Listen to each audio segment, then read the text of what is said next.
Bonjour to all of you comic book geeks, readers and collectors. It's the best day of the week, isn't it? It's when we talk about the latest releases, the top 10 of the week. And it was, I'm glad to say, we're kind of back to normality, you know, 20-ish, I suppose, 20, yeah, getting on with 20 this week. Anyway, we're going to do the top 10.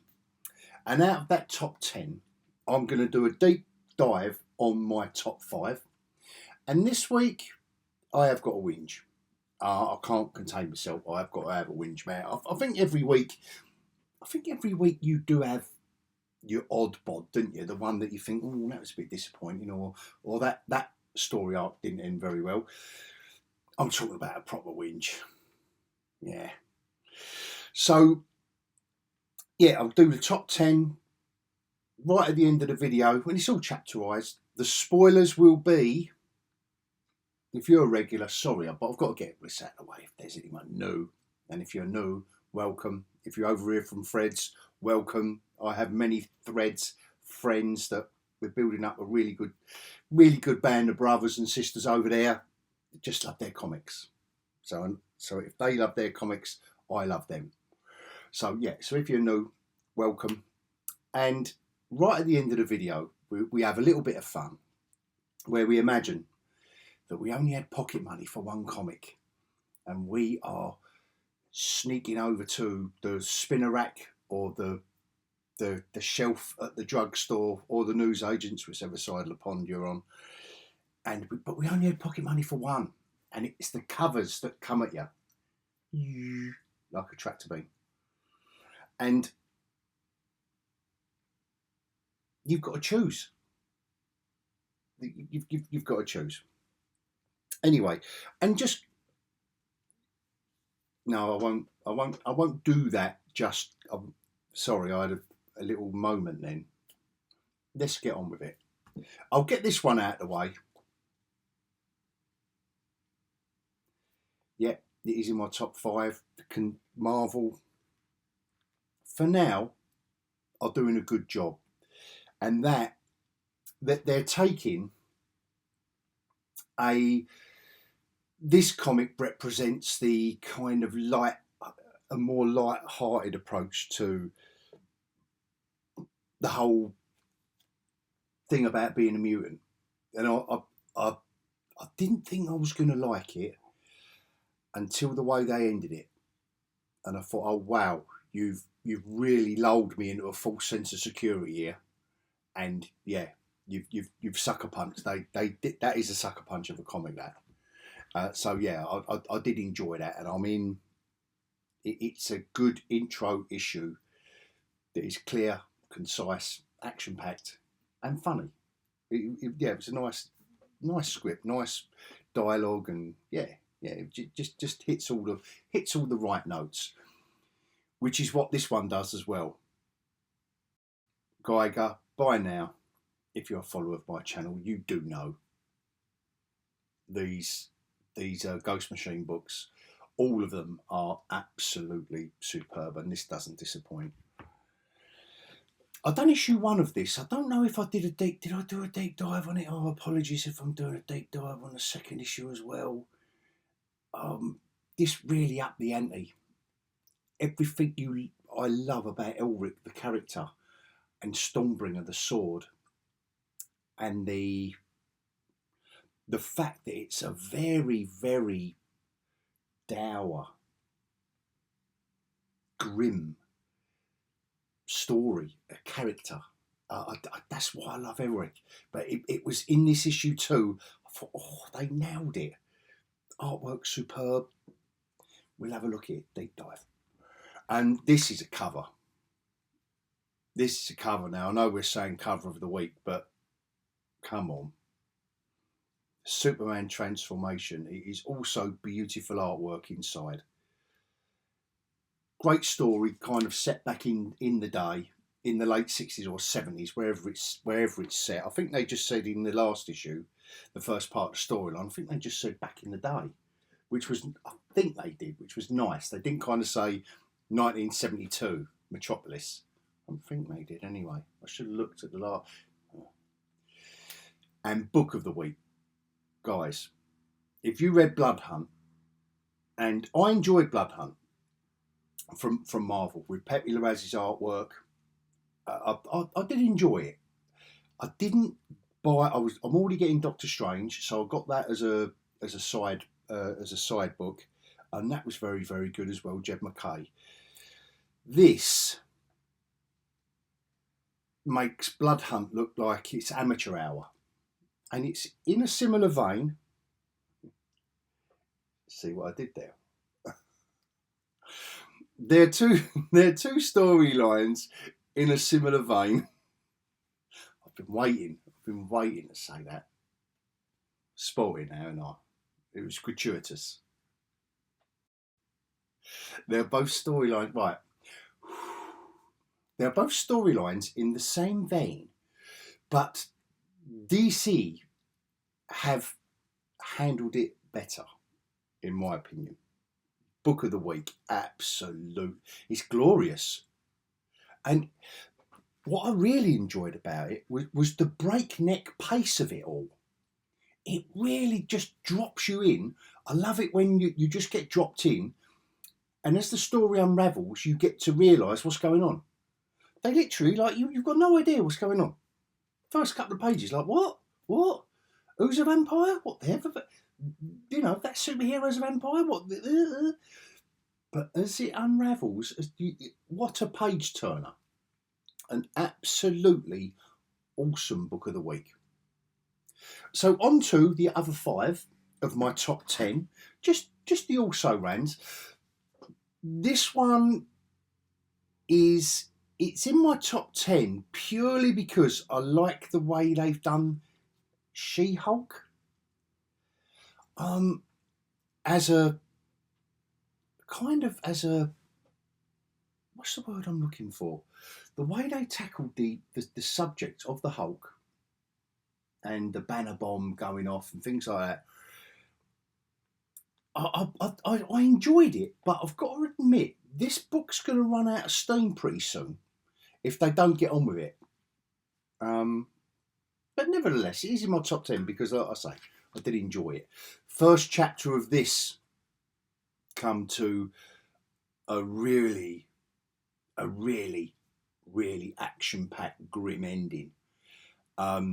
Absolutely superb. They're taking a couple of months off, Remender and Bengal on the artwork. This has been unexpected. There's been surprises, to be fair. Every single issue, you think it's just going to be, or not just going to be, because it's Rick Remender, but you think it's going to be a kind of, let's say straightforward. I don't mean that in a detrimental way. A cyberpunk kind of story, but no. They threw a lot more into the mix than that. And that'll make, I don't think it will make a very satisfying first edition of a graphic novel. How it ends, I think the cliffhanger is too, I think the cliff is too big to end it on, which makes it a little bit unsatisfying. Being well overcritical this week, I'm suddenly realising. But no, it's in my top 10 for a reason, because I thoroughly enjoyed it. So let's finish it there. This one, Jorge Corona's artwork on this continues to be the winner for me. I must admit, Corona's artwork in this is so meticulous, but nevertheless, it takes a lot to keep up with all the robots. For me, anyway. That's just me being an old man, I think. There's a lot of robots in that. X-Men number 2. So yes, I'm here and I'm trying them out and I'm enjoying them. But it doesn't hurt that Ryan Stegman is delivering his usual great solid comic book storytelling artwork. That doesn't hurt one bit, but nevertheless, it's still a great story. And yeah, a mutant with a power that you think, oh wow, just a nice, refreshing, something I haven't seen before. So, yeah, enjoyed that. I've got to. I'm an old Marvel fan. I'm sorry. And I know Kung Fu. As a black belt, and that's a lie. I can't lie to you. I can't look you in the eye and lie. And I bet you was all thinking, no, you're not. Look at the size of you. Don't do that. Anyway, I digress. I did enjoy this, as usual. Alyssa Wong as a story in there. She must know where the bodies are buried, because why she keeps getting work from Marvel, I don't know. Anyway, apart from Alyssa Wong's story in this, it's just a little celebration. 50 years of Iron Fist. Makes me feel old. I know. You don't think I'm that old, do you? To remember Iron Fist back in the day. But yes, I do. Now, as much as Alyssa Wong shouldn't be given any more work ever in the comic book field, she's obviously got a talent, but not in comic book writing.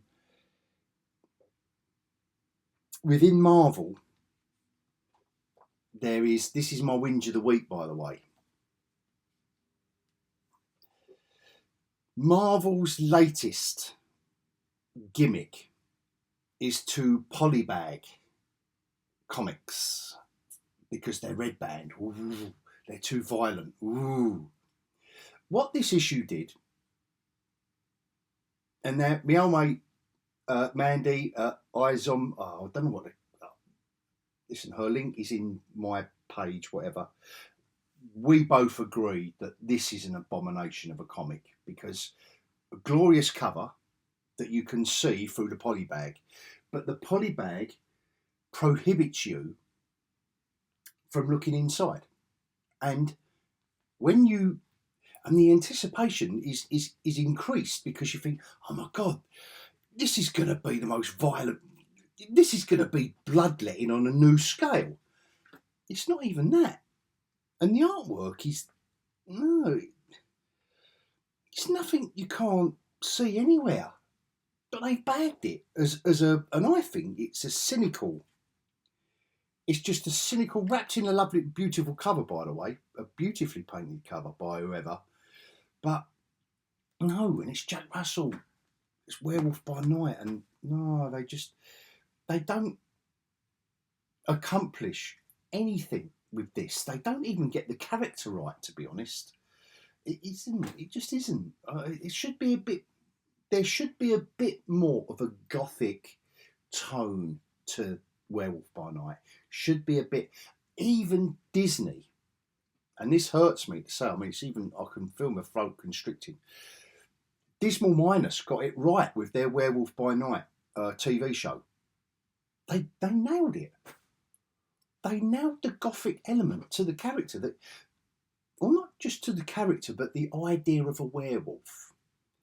Unless you're going to turn Dracula in and modernise it and call it Blade and take vampires in a different direction, with werewolves, unless you can find an equivalent here, you've got to keep it. I think you've got to keep it dark and gothic.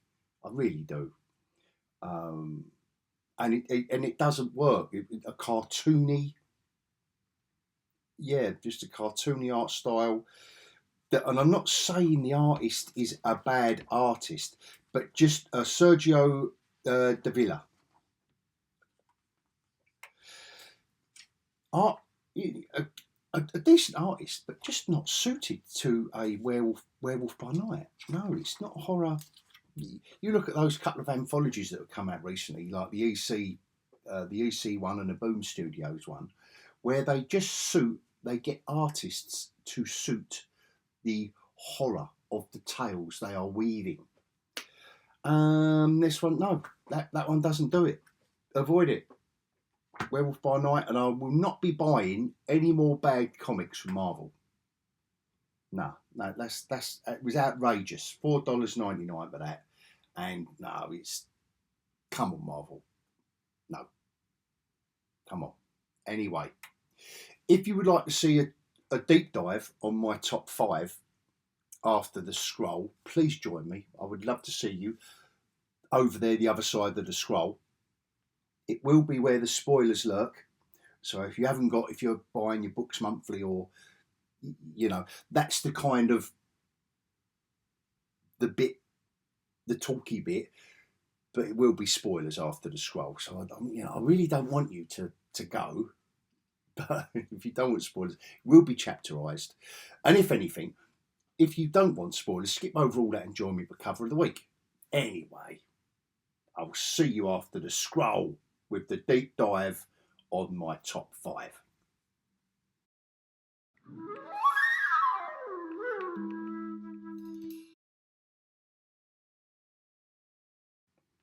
Okay, gang. Let's start off. Let's get this one out of the way.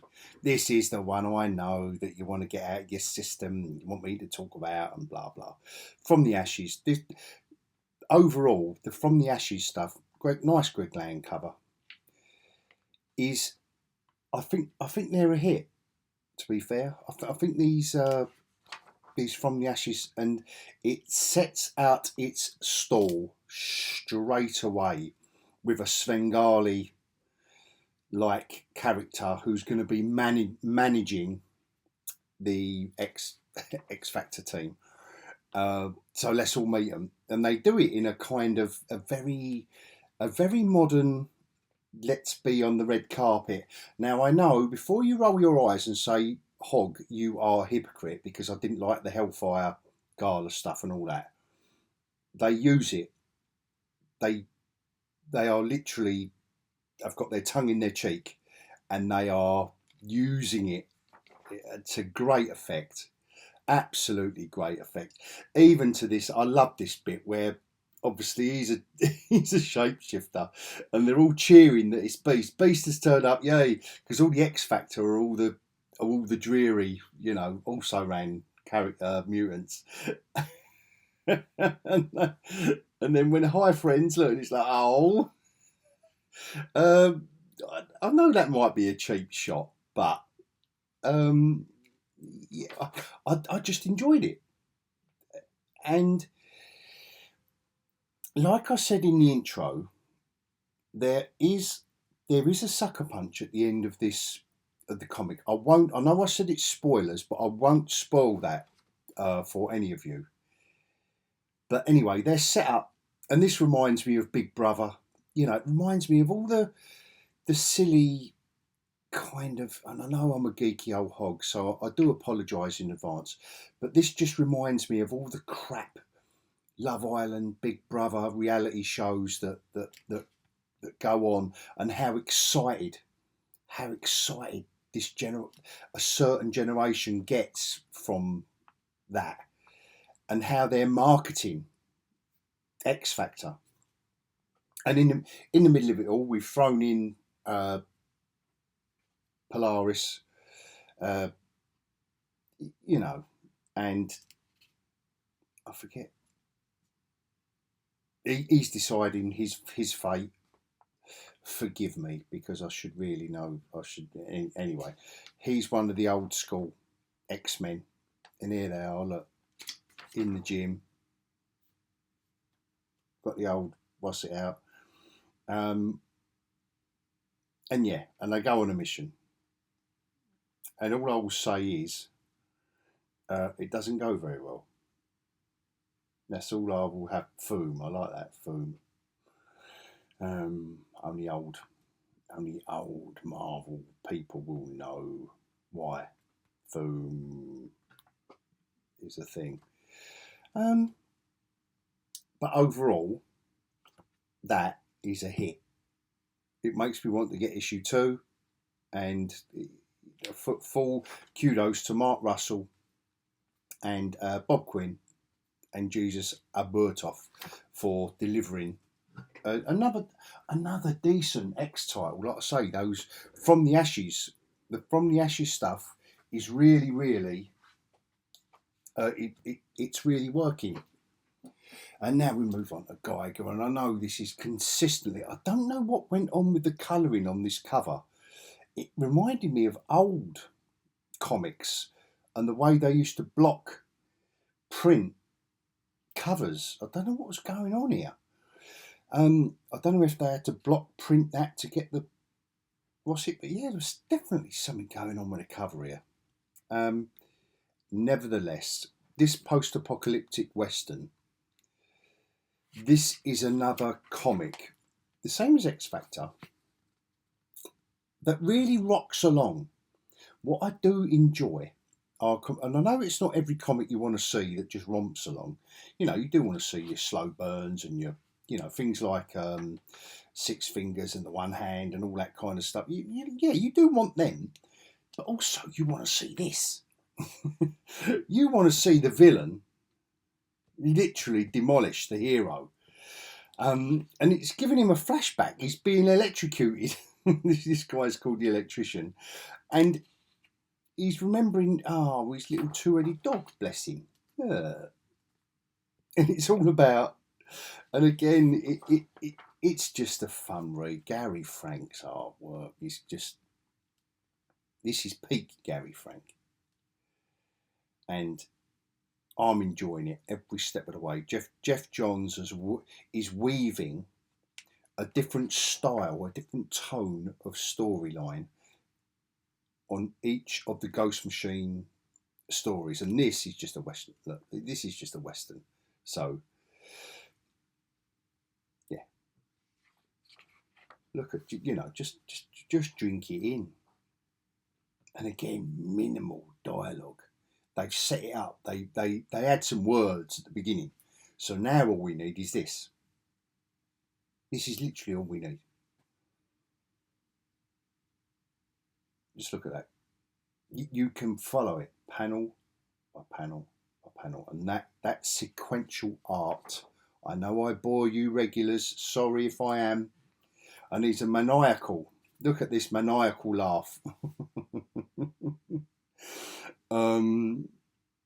Yeah, just a great read, great storytelling, great artwork, consistently in my top 5, Geiger. And all of the Ghost Machine type. Now guys, girls, this one. So I was introduced to Elric via the comics. P. Craig Russell, back in the day, Pacific Comics. I did a separate video on it.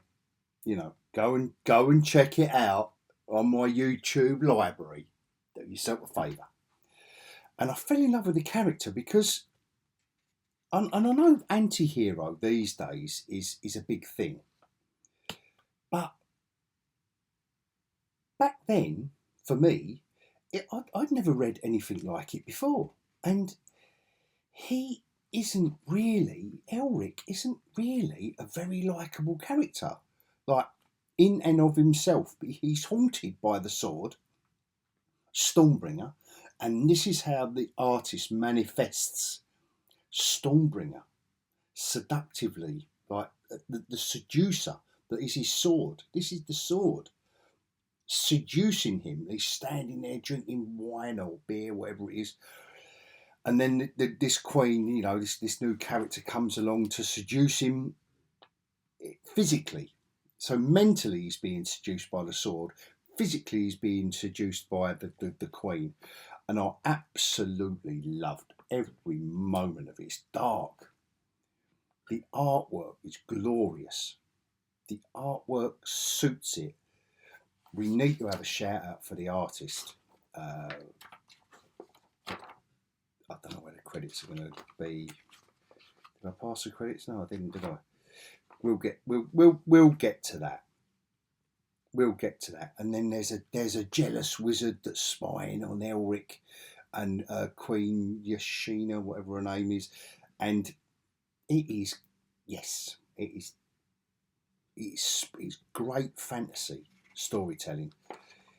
And it's little bum cheek there. I don't know if I'm going to get a strike from YouTube for that. Can I say bum? Does the algorithm pick up bum? I shouldn't keep saying it, should I? And the way they've woven the story into the chaos, not the chaos theory as you know it, as in, you know, what's his name from Jurassic Park, but the chaos of who Elric in these stories follows. Honestly, guys, if you're anywhere near Elric, this is great. Look, this is gorgeous stuff. Honestly, I was really impressed with this. It's going to be Book of the Week, adapted by Julian Blondell and Jean-Luc Cano. So Cano, the artist, between the two of them. Apologies if you just heard me burp then. I don't know if the mic picked that up. Anyway, let me know in the comments. Look at this stuff. Look, it's gorgeous. Beautiful. Beautiful. If that DC book wasn't so strong this week, this would have been my Book of the Week. But let's get on to DC. Look, and right at the start, look at this cover. Come on. Look, the glasses, the hat, the shirt pull, and then, I love it. Harks back to the first film, everything. Nails it. Just nails it. Come on, sell a comic. And look at this glorious artwork. It is absolutely... Eddie Barrows is the penciler and Danny Mickey is the inker. And it is a story set back in the day. Oh, here we go. A lost tale from early in Superman's incredible career. So, there's no timestamp on it. Apart from the... what was a Prince of Bel-Air hairstyles of the crowd. But this is a glorious romp of a superhero tale, of a Superman tale. Metropolis under siege from a gang of aliens that are pitting him, and all it is for a bet. It's their bookies. They're alien. They're alien bookies. They're just setting him up.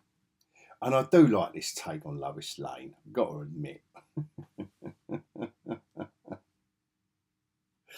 I do like to see Lois Lane set in the 60s / 70s, whatever it is.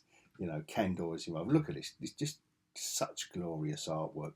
It is a very, very tongue-in-cheek tale, but nevertheless, very, very enjoyable.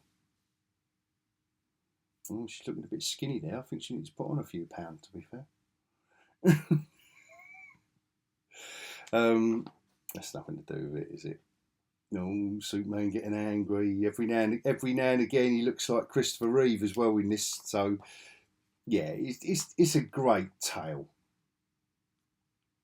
And it's a nice antidote to the absolute power stuff that's going on at the moment. So I can see why they've done it in Action Comics, because obviously in the Superman title, he's got to be part of the absolute power shenanigans. So yeah, they're very, very good. And now we come to Book of the Week. This really, really impressed me. It might be because I had low expectations, I'll be honest. And I'll tell you why I had low expectations, because we just come off Blood Hunt, and I thought, oh, now DC are doing all DC versus vampires. Like, what's the matter with them? But please don't think, honestly, forget that. If that's your thoughts as well, forget that. 9 months ago, we just dropped in. Like I said in the intro, we just dropped in. We've got a couple of Green Lanterns here, we've got Blue Beetle turning up, and then we have got no idea at this point. Yeah, the Green Lanterns are, here we go, look, Blue Beetle is a vampire. And this romps along. Honestly, this really does crack along. They don't take a breath, and I loved it. I loved it for that, because I'm literally turning the pages thinking, my God, so what, why, how? This is Plastic Man, look, ooh, What, has he done it? No, he's not done it. He's not done it, because look, Green Lantern has succeeded. But Wonder Woman goes, oosh. And that now, like, so we're somewhere else now. But within the dialogue, which is what I like, superb, we're talking about the perimeter of Gotham. You know, we're on the outskirts of Gotham. Just in one page. This is all we need. This is all we need. They're smuggling something in. And something's going wrong. Look who it ain't. Look, beautiful. Absolute beautiful panels of artwork. And it's that European flavour again, I've got to say, which is Otto Schmidt, love it. Matthew Rosenberg, I don't know, forgive me, because I'm not much of a big DC fan, as you know. But these guys, Matthew Rosenberg, writer, Otto Schmidt, and Pierluigi Castellino. Actually, that isn't a name I've read out before. As colourist, look at this stuff. That has got a real old school European, almost a cartoony feel to it, but it really does rock along. This story, honestly, it leaves you breathless.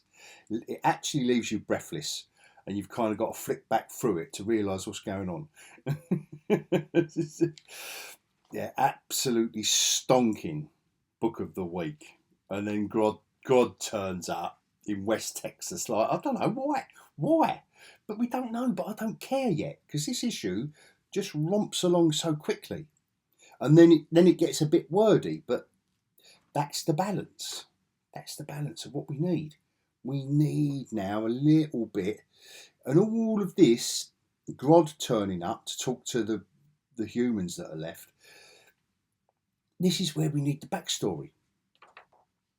Very, very nicely done. And again, I won't go any further than that. That's just a nice teaser for my book of the week. And moving on to cover of the week, and that's a pretty, I think that's a nice cover. Reminds me of what was the film set in Alaska? 30 Days of Night. That reminds me, I don't know why, but anyway, I think it's because I don't know why all these bits remind me of snow. Anyway, come on, the 2 DC covers for cover of the week. If we only had pocket money, guys, we can only buy one of these comics, and it's going to be the cover. That cover's going to suck you in. Superman, and the comic is also superb inside. This one, Robin, vampire? This is who is this? Batgirl, Batwoman, one of the bats. Green Arrow? Come on. I just like this just because it is a beautifully rendered illustration.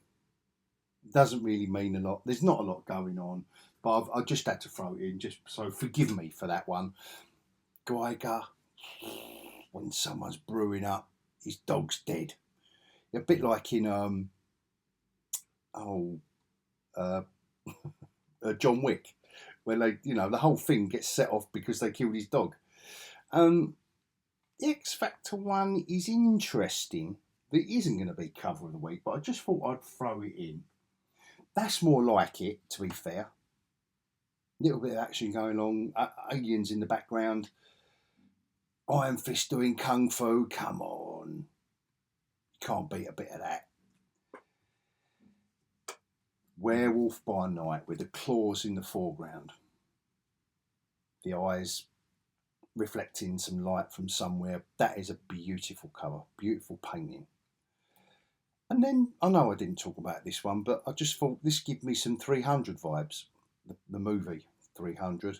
And it's obviously, because it's an Elseworlds, it's Wonder Woman, and she's, this is the way they've set it up.